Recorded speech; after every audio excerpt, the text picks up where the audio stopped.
Hello, Amanda. Thanks for coming on my Hello. podcast. Thank you for having me. I'm so excited. We've been planning to do this forever.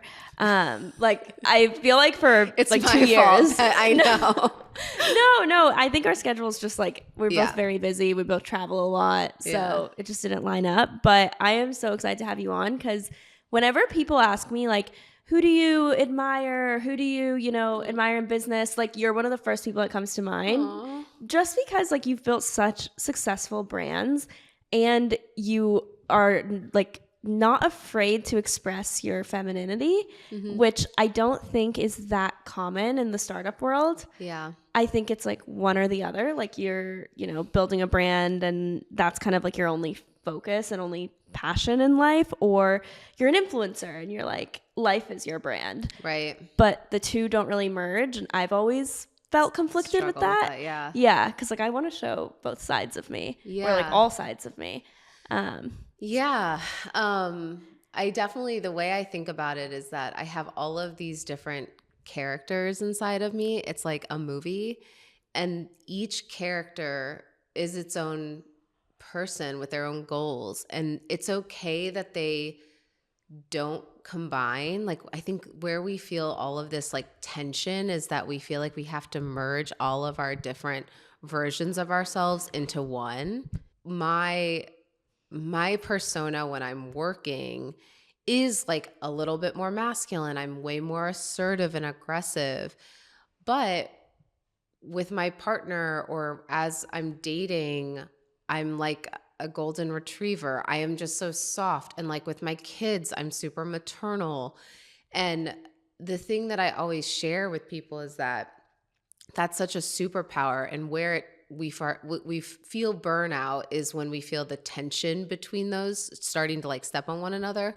And so I'd like to talk a lot about just honoring the transition between those different versions of yourself and stop trying to make them like. I have a version of myself, like I love to go out dancing and party, but I'm also this like super health and wellness freak that like was an athlete my whole life. I was an ACE certified trainer for years. And there's this like, oh, like that version of me would never drink tequila all night and go dancing. But there is a different version of me that needs that to feel young and alive and like connected to my friends. And so it's like splitting those things and saying each one can have their own goals and storylines. And it's just about like navigating the kind of flow between them. Yeah, I know. I definitely struggle with that in the sense of my life is also online, and I've built my brand based on me and so many different aspects of me. Like when I was in school, I would talk about, being an engineering student, but I would also talk about like, hey, like look at this cute outfit that I'm wearing and my like outfits that I'm wearing to work or whatever it was that I was doing. And then now that I'm a founder, specifically like in tech where it's very male dominated, sometimes I feel like I won't be taken seriously like if I show that stuff, even though I know that doesn't take away from like who I am or like my ability to, build a company. But I can see like the outside perception. Yeah. Sometimes it's like, oh, like she's posting like makeup videos. Like, is she, a true founder?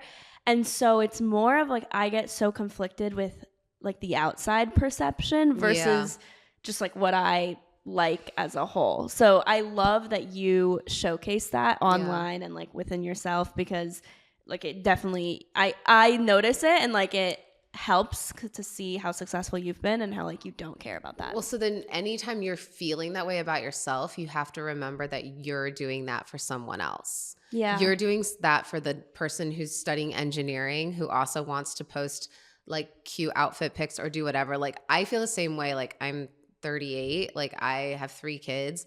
I still post like thirst traps or like, I'm in a swimsuit by the pool. I don't care. Like, because what happens is when I post something like that, it's usually women who are like, thank you for still owning that side of you, because especially becoming a mom, there's this thing where like society expects you to kind of now like move into this like mom mode and like persona, and how dare you still feel like party or show a sexual side of you or whatever.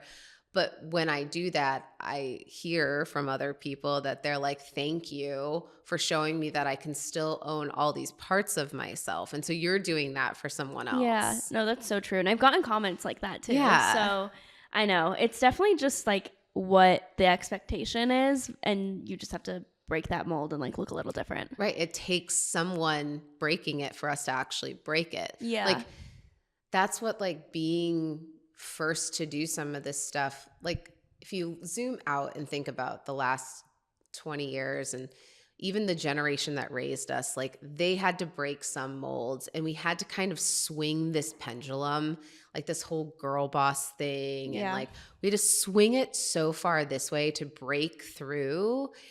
But that was so like wear a pantsuit and be in the boys club and get a seat at that table. And now I hate this binary construct where you're either a girl boss or a lazy girl or in your soft girl era.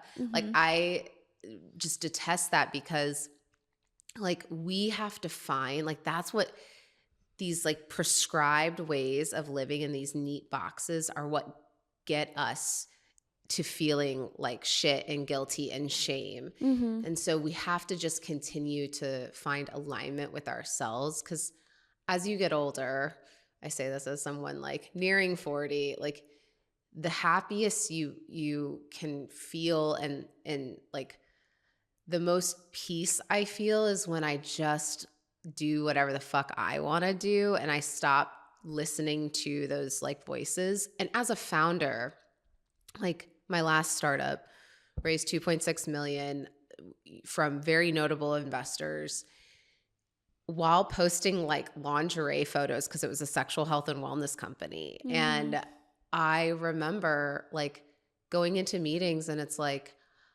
I'm going to make sure that I use my words and my data to show the story.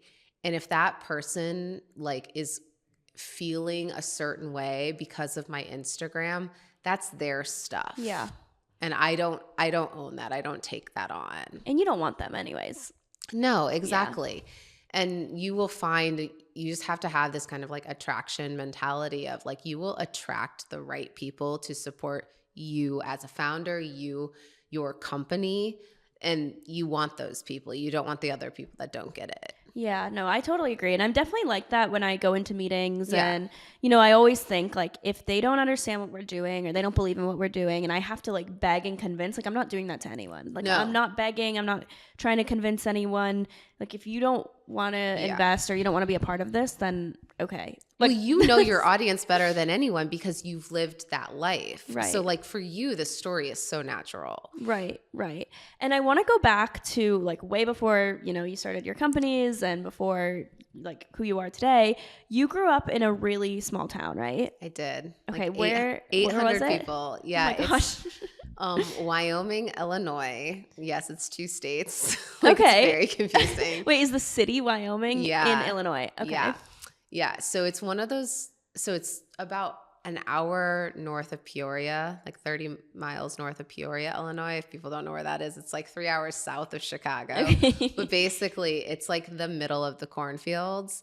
And like my high school was a 30-minute drive because you had to go through like all the cornfields to get there. And it was like the high school is a like culmination of 10 different towns because it's all so small, like these little blink towns. But yeah, I grew up on a farm in the middle of nowhere. Wow. Okay. And did you have siblings or what did your parents do? Yeah, one older brother, 7 years older, so very different life stages. So I had a very much like only child like upbringing. My dad is the town like plumber electrician, and my mom was a stay-at-home mom, kind of ran the business from the home. And neither one went to college. So I'm first generation college grad. And yeah, like most of my family is, you know, pretty blue collar, like cops and plumbers and things like that. Mm-hmm. And when you graduated high school, you knew that you were going to go to college. Was that always in the cards or was that like an ambitious goal for you? Because I know that you said that you're first gen. Yeah. So it's funny because growing up, my parents were very laissez-faire about everything. They were just like for a while, I was like, I'm going to be a hair and makeup artist. And I was an athlete. And so I got a full ride, like a scholarship to do basketball. And so I was going to do that. And then I got another scholarship to be a cheerleader at this other small school. And that was going to be following my high school boyfriend.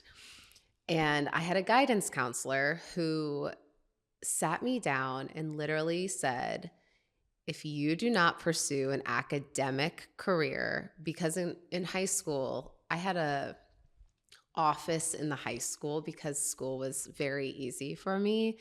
And so I would get my work done and then I'd get to go sit in in an office with the guidance counselor. And so I was not only on I was student council president, but I also sat on the state board of student council. Oh, wow. So all of Illinois student councils. And so I just sat in there and I would come up with ideas of how to make the school run more efficiently, fundraisers, new extracurriculars, whatever. And so Mr. B sat me down and was like, you will not be following your high school boyfriend. You will regret it. And you will apply to these schools. Because I wasn't going to apply to a big school. So I did, and I got a full academic scholarship to University of Illinois. And Wow. I went there, and I was like a fish out of water. I went, and I was like, oh, you mean you guys have credit already in college? You have a credit card from your parent? I was like, oh, it was so small town girl, just what is happening? But I learned a lot, and my college experience was definitely unlike most people's because I had 4 jobs to pay for college. I was during the day, so I taught group fitness in the morning and in after classes. During the day, I was a marketing intern for the Division of Campus Recreation. At night, I worked at Hooters. And on the weekends, I nannied for a wealthy family in the area. So wow, I definitely, and then I got engaged when I was a sophomore. In college? In college. And I'm guessing, was this your high school boyfriend or was this someone else? No. So that high school boyfriend cheated on me. So Mr. B was right. Good thing you didn't follow him. I'm so glad I didn't follow him. And then, I met this is now my ex-husband. Shocking that it didn't work out when you get engaged at 19. But we met, totally had one of those situations where it was really intense, really fast. He proposed after 3 months. I was like, oh yeah, because it's the Midwest and I didn't know any better because my parents got married when they were 18 and 19. Right. So it's so funny how you have to go through some of this generational programming to be like, oh wait, that's not for me. And it wasn't until really I hit 30 and I realized I had chosen a partnership and a dynamic that was not in line with what I wanted at this next chapter of my life, which was I want my career and I wanted a partner. I didn't want to just be taking care of the kids and just be taking care of him. The dynamic shifted, the contract shifted that we had kind of arranged. Yeah. When you got engaged, so you got engaged after 3 months. Yeah. Did you get married in school, while you were in college? Yeah, summer after junior year. And then I graduated early from college because I'm crazy. And I was like, well, I don't want to keep paying for this. This is annoying. So I graduated early. My senior year, I actually worked for Ernst & Young Thursdays and Fridays. So I did school Monday, Tuesday, Wednesday, took a bus to Chicago and worked at Ernst & Young Thursdays and Fridays. Wow. And when you got married in college, were people surprised or shocked, or was that normal?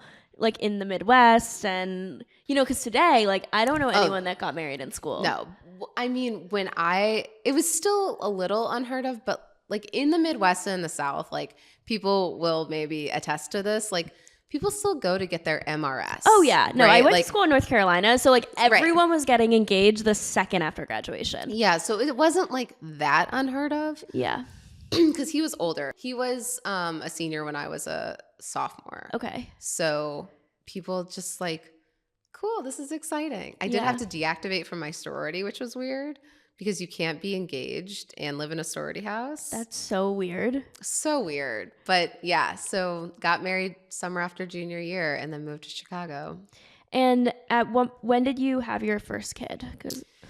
Yeah, so we quickly moved from Chicago. I was in Chicago for like 2 years working for Ernst & Young. And then it's funny because like in hindsight, you look back and you have these moments, and it's so easy to look at relationships in hindsight, but like we weren't super good. And we were one of those couples that you read about where it's like, things aren't good, so let's distract ourselves with something. And so moving to New York was like first check box on that distraction list. So it's like, okay, let's advance our careers. Let's move to New York. And then right around 26, so now I'd been married for, 5, 6 years. I have always wanted to be a mom. Like I grew up on a farm, like Midwest mentality. I wanted a basketball team of kids, and I have 3 kids now. And so it's funny because I look back and I had the wrong goals. Like my goals were get married, check. Have a successful career, check. Have kids, check. When now looking back, like it should have been find your best friend who you want to spend the rest of your life with. It should have been like make sure you're like finding work-life balance or setting yourself up for, the ability to spend more time with your kids or whatever. Or growing your career. Like I have no regrets in my career. I think that I would not change anything. But even with the kid thing, it's like make sure that you have the person who wants to be in the weeds with you. Yeah. And for me, I didn't have that. Like a partner, a true partner. Yeah, someone who's like ready to be a 50-50 partner, right? To be your co-parent. It's so funny because my kids have a great dad and we are great co-parents. I don't want to say that because everything happened for the way it should have, but for other people, I hope that they figure out how to co-parent like divorced parents while they're still married, because there's something so powerful in giving yourself breaks from the kids and allowing the other person to learn how to be a full-time parent. And our system's not set up for men to do that because like we have maternity leave for longer. And it's like, oh, the dad's like babysitting his kids. Right. Exactly. Yeah, it's like, no, that's not what that is. It's called parenting and you don't get a cookie for it. So yeah, I mean, one of the reasons I got divorced is truly because like I didn't have that. He was building his career. He was constantly traveling on the road and I didn't have a co-parent. And so finally it hit a point where I was like, this is not what I signed up for. And I didn't know what I was signing up for because I was pretty young and I was the first to have kids. Like I didn't have a lot of people in my friend group, and also social media. Like I was still in a time of social media where everybody put their picture perfect life. Right. Yeah. So this is back in like my first kid was born in 2013. So, over a decade ago. So people weren't sharing like the vulnerable side. There was no TikTok. There was no like real like commisery on like what it should be. And there wasn't this movement of like dads showing up and being like great partners. So, yeah. Yeah. I mean, I feel like you've definitely grew up in a place that is so different than where you are right now. Like Miami is probably a little different than Wyoming, Illinois. So and New York as well. Yeah. But I feel like you've always been ambitious from what you were telling me of being like student council of the state, even in high school. You got a full ride in school. You were working all of these jobs, working at EY your senior year and like 2 times a week. Like that's not something that, it's just like happens. It's like you definitely had to, try to continue to like better yourself and wanting to, help and like grow something, whether it's the school system or your career or anything like that.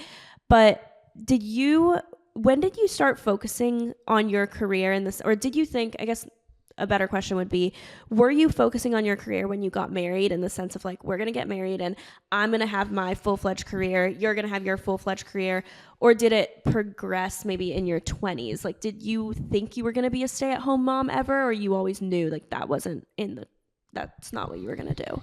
I mean, it's a good question. I'm trying to actually, rather than just say what I think the answer was, I'm trying to actually remember. Like, I started at Ernst & Young and I loved my career, like loved it. I knew I was pretty good at it and I was moving up and getting more territories and all this stuff. And then I moved to New York. And when I moved to New York is when I got the job with David Tutera, the celebrity wedding planner. And I like got to manage his brand, work on his reality TV show. So I was living in LA for bits of time filming the show, then did that for a few years and started fertility treatments actually because I have PCOS and I couldn't get pregnant naturally. And so I started fertility treatments and I was like traveling to Australia to plan a Major League Baseball player's 30th birthday with like Keith Urban and Nicole Kidman performing on New Year's. Like it was crazy, but I was pregnant and like I've always been the type of person that wants to keep a lot of balls in the air. Like I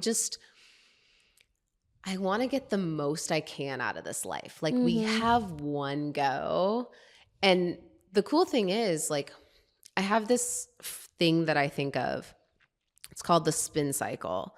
Like, okay, what's a spin cycle in laundry? Whenever you're done, like the clothes are clean in the washer, they have all this water, so it's heavy. And so they have to like spin to get all that water out, that heaviness out. And so I think about my life with spin cycles and when can I come up and like wring out all that heaviness and intensity. And I check in with myself pretty regularly to say like, when do I need a spin cycle? So I'll share 2 spin cycles. The first was, I'd been traveling the world, working with a celebrity wedding planner, planning events, working weekends. It was crazy. So when I had my first baby, I took a year off and I just enjoyed being a mom. And then it was about a year in that I started to get the itch where I was like, cool, I'm ready to go back. But I viewed it as this time where I was like, okay, I've pushed a lot. I'm going to have a little spin cycle. I think about it now. I am writing my book and that comes out next summer. It's due this summer. I'm going to turn it in June 1st and I'm going to take 3 months off. Good for you. And I'm just going to have a spin cycle. And I did it after I sold my company. Like I took 3 months off where I just reset, checked in with myself, let all that heaviness get out of me. And so I think that that's important. It's okay to push as long as you are taking inventory of when it's becoming too heavy and you're allowing yourself a spin cycle. Yeah, I love that term, the spin cycle. And I also think breaks are so like frowned upon sometimes. It's like the hustle mentality where you have to go, go, go. And I always view it as like you were saying how we live in this like binary system where it's either like girl boss or like soft girl, whatever. And it's like, no, you can be both, Totally. And I think of that with like the hustle culture where it's either like go, go, go, go, go, or, let's never work and like, let's just chill and not do anything. And I'm like, okay, there's going to be seasons where you will have to hustle and you really won't have that much time to take a break. Like totally. And that's okay because you're doing it with intention. Exactly. And it's not going to be forever, but you're doing it to reach this goal that you have. And then there's going to be other times when, like you said, the spin cycle, this time when you can take a break and it's so nice and it's what you need. Yeah. And you're not really going to work and it's going to be great. And like, it's exactly what you need, but it's not like you're one or the other always. Like you can incorporate both at the same time. Yeah. The same goes for like working on the weekends. It's like, I don't care whether it's like, just because you work on a weekend doesn't mean you're not resting. Like I have weekends where I'll get an hour or 2 done in the morning and then I have the most amazing restful day. But we try to paint this like paint by number picture of like, if you do this, then it's going to start to look like this. And it's like, no, you have to just first and foremost, like burnout comes from misalignment. like if you do not feel connected to your work, like when I led a team of 50 people, and it was pattern recognition. When I started to see someone burning out is because we didn't do a good enough job of connecting their work to the bigger picture and making sure that they felt like the thing that they were working on, they had control over, and they saw how it was connected to something with impact. When you do that, I mean, we've all done it. When you're working on something that truly energizes you, you have infinite energy. Yeah. Because you see where it's going, you see how it's having impact. And when you're a founder or a creator, like having that bigger picture and saying, I'm doing this for this North Star objective, and I'm connecting I'm doing emails right now, but it's connecting to this larger goal, then you find that energy. It's when we kind of lose that way and we don't see the connection. Yeah. How do you realign yourself? Like, do you take those spin cycles? Do you take those breaks? Or like, are there quicker ways to, realign yourself when you start feeling a little more burnt out? Yeah. So I actually was just writing about this in the book, so I'll share a little bit. I'm so excited for your book, by the way. I will be like the first one to pre-order. Sweet. Oh, you're so sweet. It's so much imposter syndrome of like, I write it and I'm like, okay, I think this is good. But so there's this exercise. I went on this retreat, and I'm a huge fan. Every year I take a solo trip at the start of summer. No kids, no partner. It's usually like 2 or 3 days. I went to London last year. I went to Mexico the year before, but I use it as this like reset, check in with myself. The year's halfway done. Like, how am I feeling? But I went on this retreat with a bunch of female founders that all brands you would know of. And it was really cool. Everybody really came and let their guard down. And we did this exercise. So this was right when House of Wise was like really picking up steam. But we were about to raise our fundraising round. I had started to go out for the fundraise, and the war in Ukraine broke out. And like, this is when VC capital kind of started to like halt. And they were like, we changed our thesis. We're not CPG anymore. We're focused on SaaS and AI and whatnot. And so this retreat was timed perfectly. And they did this exercise. And so the exercise was, we sat in a group of 4 and we closed our eyes and we had to imagine our most perfect day. From start to finish, money is no object. There was no other limitations. Just you had to close your eyes and think about waking up in a bedroom. What do you smell? What do you hear? What does the bed linen feel like? What's outside? And you could live anywhere. You could do whatever, right? And then you were to go through the whole day. And then till your head hits the pillow. Mm-hmm. That was the only directive. And so we all sat there in silence for about 10 minutes, and then we opened our eyes. We had to share with the group. I went first. I shared that like my day was like a slow day. I like worked out. I had time with friends. I threw a party that night because I love to host. Like, everybody came over. My kids were there. I had a partner, which I was single at the time. But I had a partner, and like the idea of someone was there with me, enjoying all of this with me.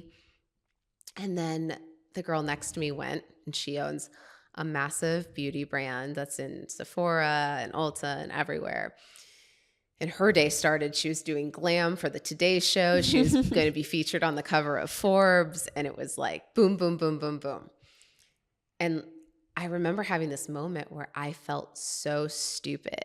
Like, I felt like I did the exercise wrong because I was like, I didn't put work into my day. My perfect day would not involve work. I wouldn't. But it was so interesting because like, depending on where... So I've done this exercise now a few times.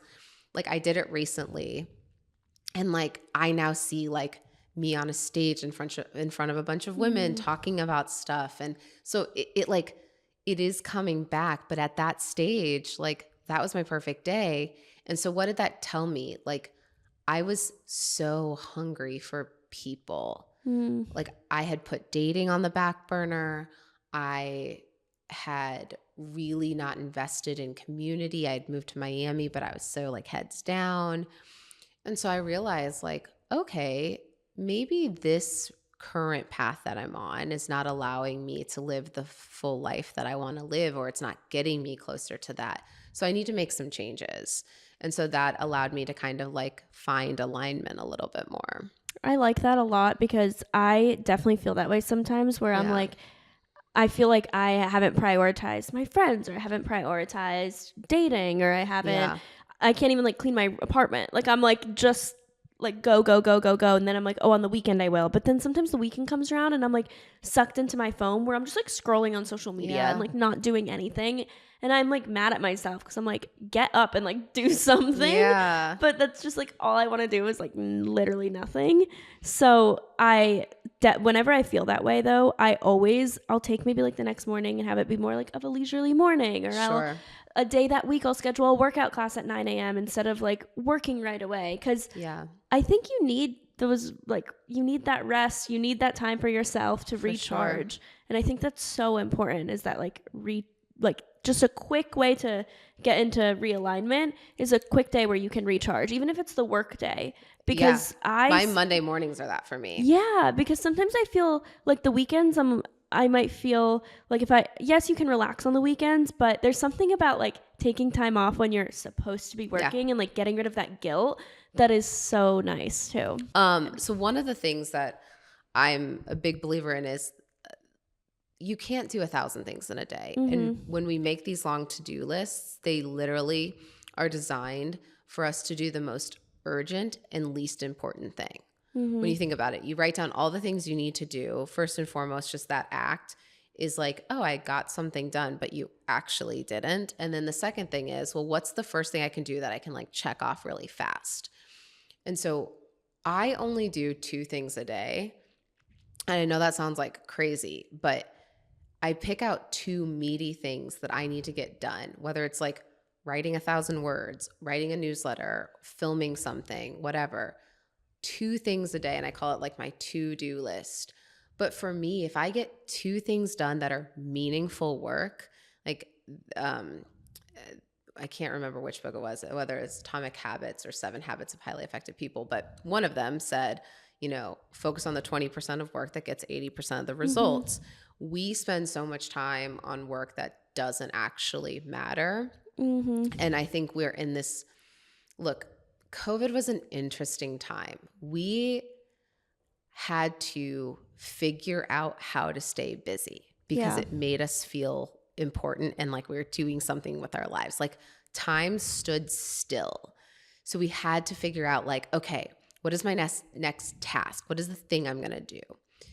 None of it was really impactful, but it kept us feeling good because we were busy. And accomplished. And exactly.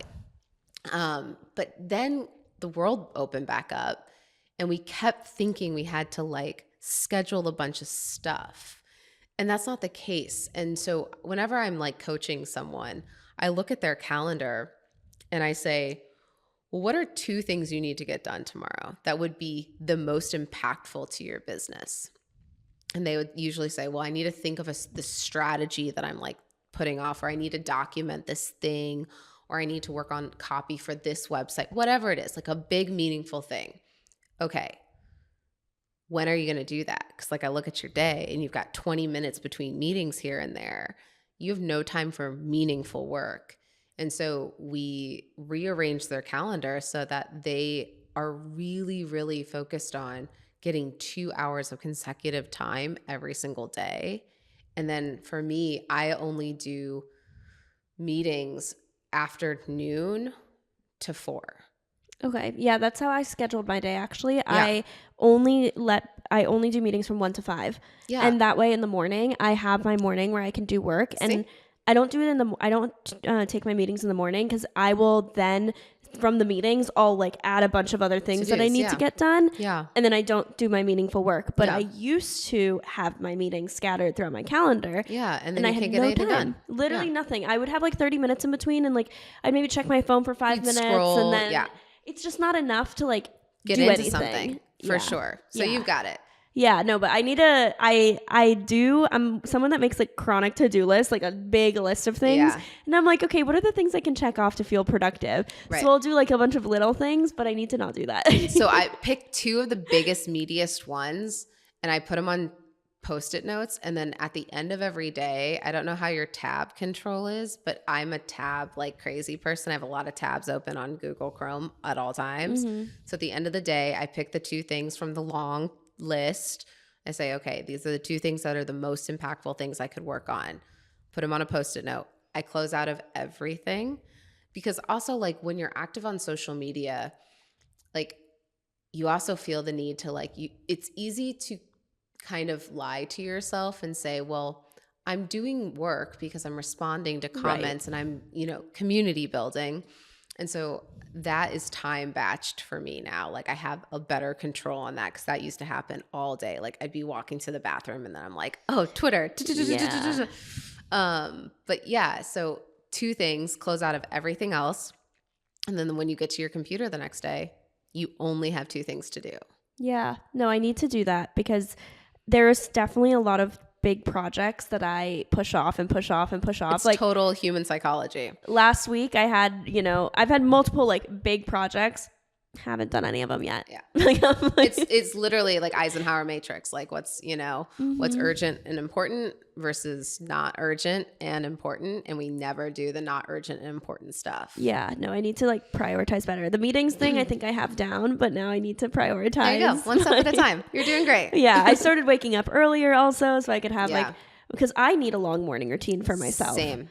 I don't know how some people roll out of bed and they like open their laptop.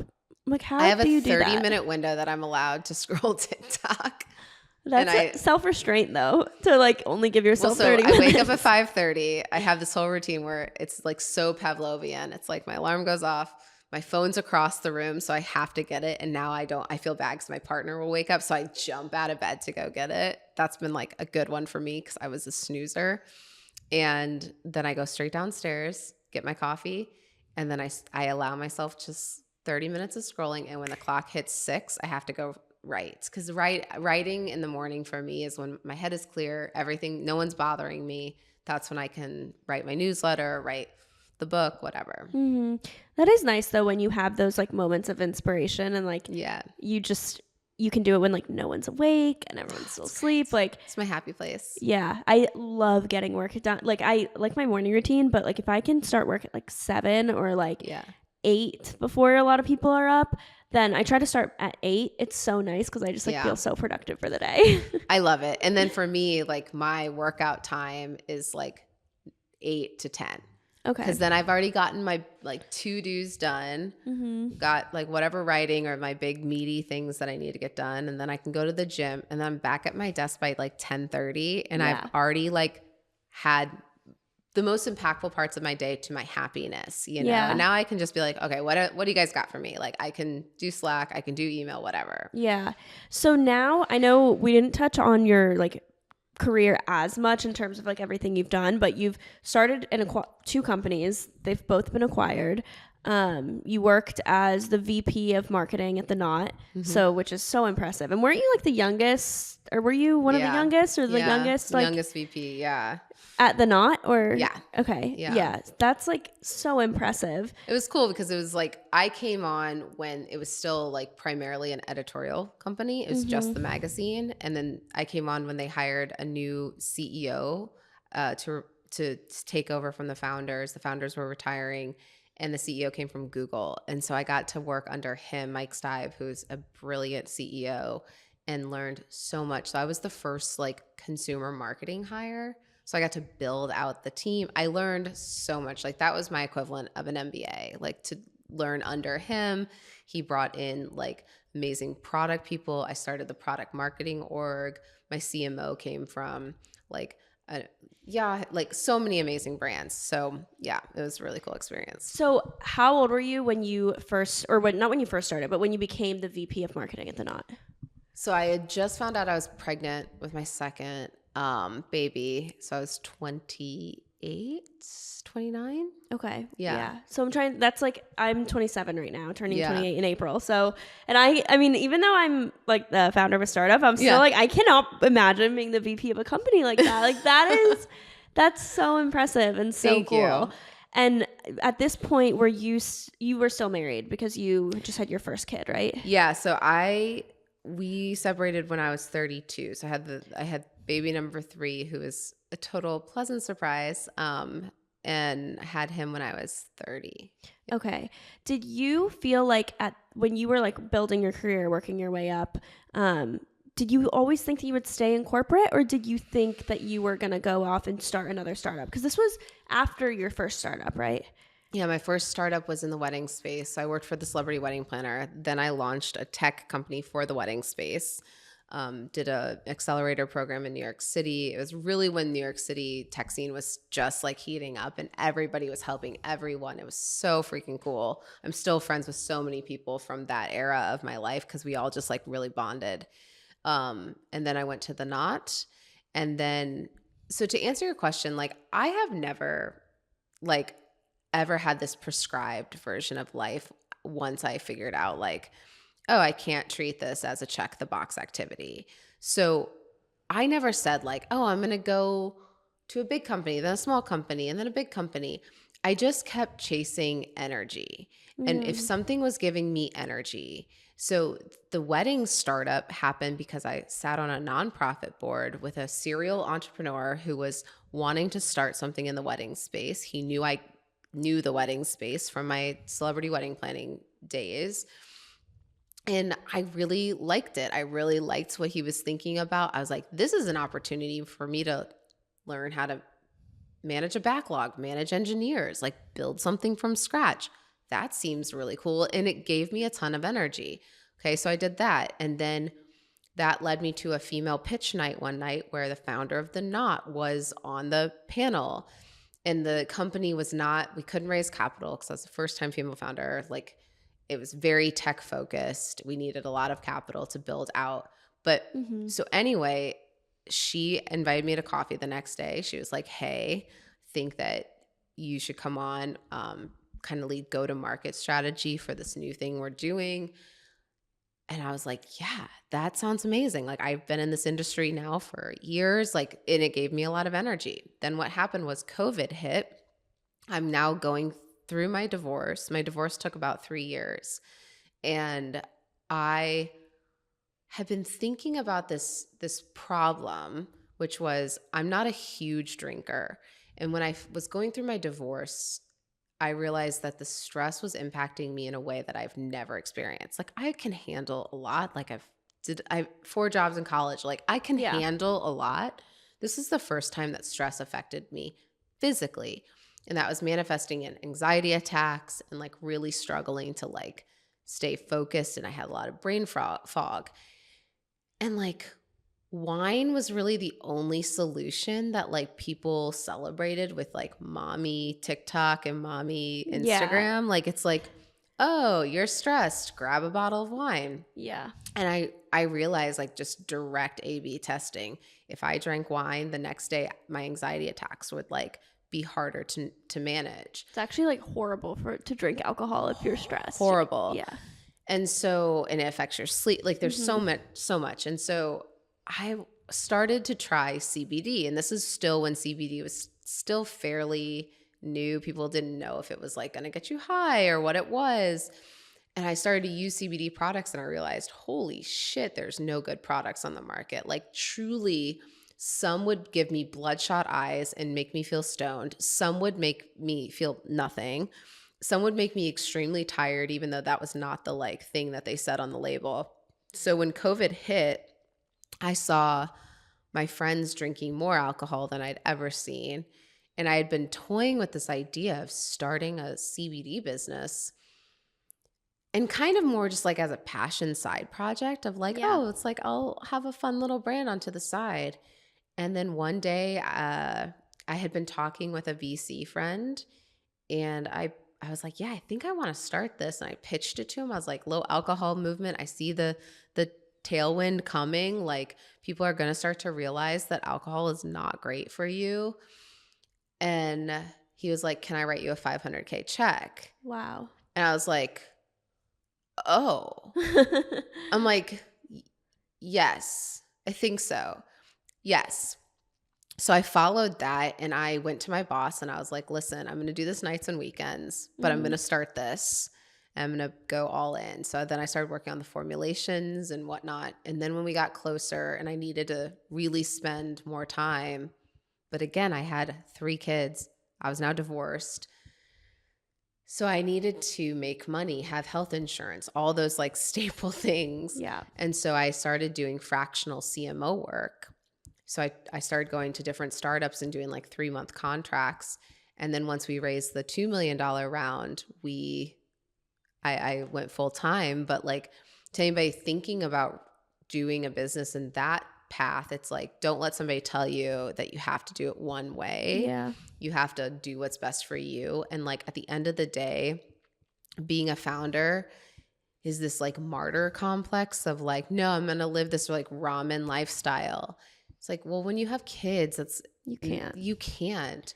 And honestly, like you have to take care of yourself because being a founder is so draining and you have to be able to survive the emotional roller coaster. Totally. I always say that with like the reason why I live in Miami also instead of New York, because I did used to live in New York and I loved it. But I always say like, and people are like, why don't you live in New York? That's like where the hustle is. That's where the grind is.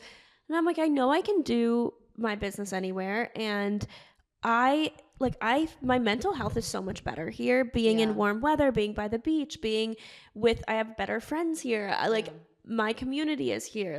My mental health is so much better than it was in New York. And even when I go to New York for like 2 weeks at a time, I'll go like every few months. Same. I get so like overwhelmed. I absorb all of the stress of the city now. Yes. It's like, I don't want my environment to be stressful if my job is already stressful. Yeah. And so I'm like, that's why your mental health, your physical health and your well-being is so important. Yeah. And that's why like I work out in the mornings and I, don't feel bad about doing that or like getting my sleep, like all of this stuff of like, if you're a founder, you sleep 3 hours a night. I'm like, I get my 8 hours. Well, and also like if I got 3 hours of sleep, I would not be able to do anything the next day. No, I get my 8 hours. No. I will not work past like 8, 9 p.m. Well, I remember laptop closed. Like somebody said something to me because when I was living near Wynwood, I had a huge pool, and every afternoon, because I work really early in the morning, by 3, I'm done for the day. Like my cortisol is crashing. I need to go move my body. I need to go be in the sun. So I would post pictures by the pool at 3:00, and like other founders would be like, "Dude, what kind of signal do you think that's giving?" And I was like, my signal is my numbers. Like we're growing. Like I have to know when to refill my tank. And like, I'm not going to play this game of pretending to be like working when I'm not. Yeah. Like, I don't know. I totally agree with you. I think that's so much smarter also. Yeah. Yeah, no. And then so after House of Wise, you now have 2 newsletters. You have Life's a Game and then Break an Egg, right? Yeah. Yeah. Okay. I actually wanted to know, why did you go the newsletter route and not other like media forms like a podcast or, I know you have like social media and stuff, but so many people are starting newsletters now. So I want to know what your thought process was with it. Well, so my path has been Twitter first and foremost. Started my world in Twitter, grew to 100,000 followers. And that was really like what launched House of Wise. That's where I got my investors. Then I went to LinkedIn and started growing that. So for me, that medium of just writing is super powerful for me. Like I understand how to write. I've got it down to like a science now of how to write a hook and like bring someone in, how to add value. Mm-hmm. That's what your newsletter is, right? Break an Egg.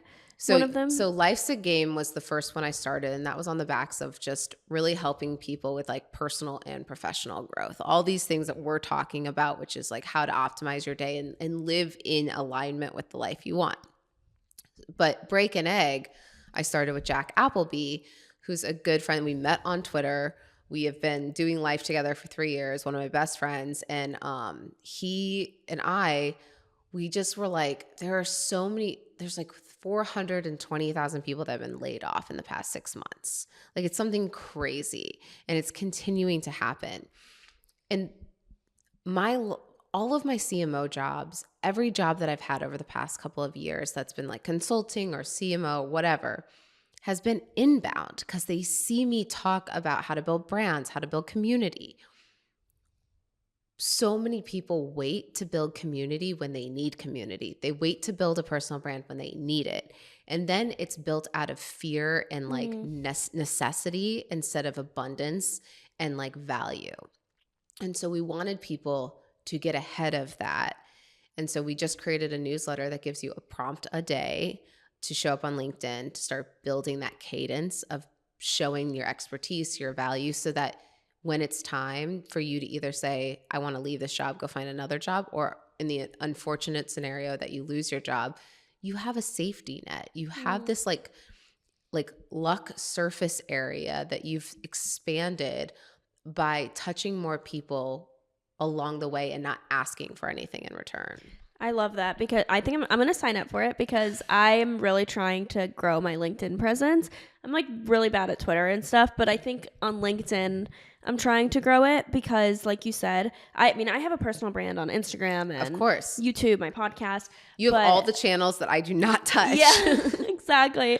But I want to get better at LinkedIn because I also want to be viewed as like a creator economy expert from for sure the background side of things, not necessarily, or like the more technical side of things, rather than just like being an influencer, which I have that down. Creators. Yeah. And the thing is, the amount of marketers looking to know what's happening in the creator economy is huge. Yeah.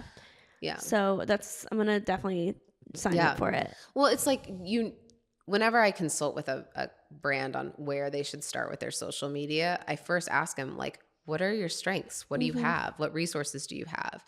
If you don't have video resources, like now and only now that I've got that stuff down to a well-oiled machine, am I now like working with someone to come up with like, okay, what is my video content strategy? What do I need? Because it's so not the way my brain works. Yeah. And I need someone to kind of help me go through that. No, this conversation is one that I think we could do like a million parts on. I know. I'm like, wait, I didn't get to like literally like half the things I wanted to talk about. But you are seriously someone that I am like so inspired by. And ditto. Thank you. No, I'm like always looking, to see what you're doing, and so inspired by it, and just like really appreciate everything that you've done in just like the founder space, and like especially with women in the founder space. So I appreciate that. I'm so glad that we met. I'm glad that we're friends also. Ditto. So where can they find you, and where can they find all your stuff? AmandaGoetz.com is the easiest way. It kind of funnels you through everything. But Life's a Game is my newsletter. I'm most active Twitter and LinkedIn, but I'll try to start doing some video here soon. But yeah, AmandaGoetz.com. Your videos would be so entertaining. You should definitely get it. I'm so unhinged. No, I would love it. We'll talk offline and you'll help me. Amazing. Well, thank you so much for coming on my podcast.